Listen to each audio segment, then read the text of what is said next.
بسم اللہ الرحمن الرحیم۔ السلام علیکم، آپ دیکھ رہے ہیں ریڈ چلی نیٹ ورک اور میں ہوں آپ کا میزبان افتخار عزیز۔ ایک نئے عنوان کے ساتھ آپ کی خدمت میں حاضر ہوں اور آج کا عنوان ہے کٹا ہوا ہاتھ جڑ گیا۔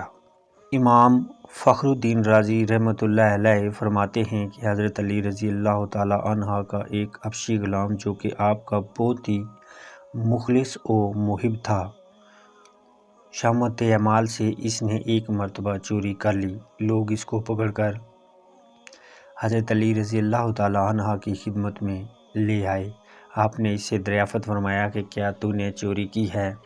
اس نے اپنے جرم کا اعتراف کر لیا۔ اس پر حضرت علی رضی اللہ تعالی عنہ نے اس کا ہاتھ کاٹ دیا۔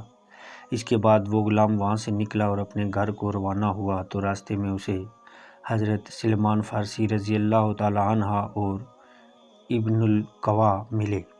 ابن القوا نے ان سے پوچھا کہ تیرا ہاتھ کس نے کاٹا ہے؟ اس نے جواب میں بڑے احترام سے آپ کا نام لیتے ہوئے کہا کہ میرا ہاتھ امیر المومنین یعصوب المسلمین دماد رسول اور زوجہ بطول حضرت علی رضی اللہ تعالی عنہ نے کاٹا ہے۔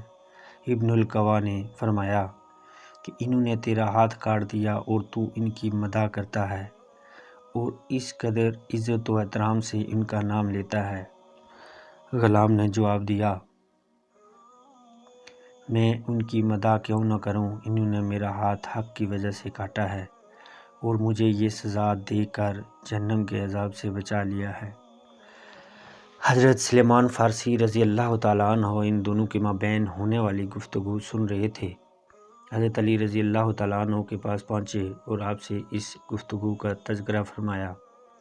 یہ سن کر حضرت علی رضی اللہ تعالیٰ عنہ نے اس غلام کو طلب فرمایا اور اس کا کٹا ہوا ہاتھ اس کی کلائی کے ساتھ رکھا اور ایک رومال سے ڈھانپ دیا۔ پھر کچھ پڑھنا شروع کیا اور دعا مانگی۔ اسی اثنا میں ایک غیبی آواز آئی جسے وہاں پر موجود لوگوں نے سنا کہ ہاتھ سے کپڑا ہٹا دو۔ لوگوں نے جب ہاتھ سے رومال ہٹایا تو ہاتھ بالکل ٹھیک ہو چکا تھا۔ غلام کا کٹا ہوا اس طرح کلائی کے ساتھ جڑ گیا تھا کہ کٹنے کا کوئی نشان بھی دکھائی نہ دیتا تھا۔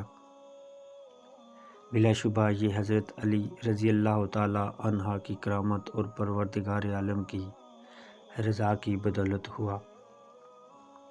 ناظرین و سامعین، یہ تھا آج کا عنوان۔ انشاءاللہ پھر کسی نئے عنوان کے ساتھ آپ کی خدمت میں حاضر ہوں گا۔ اپنا بہت خیال رکھیے گا۔ اللہ حافظ۔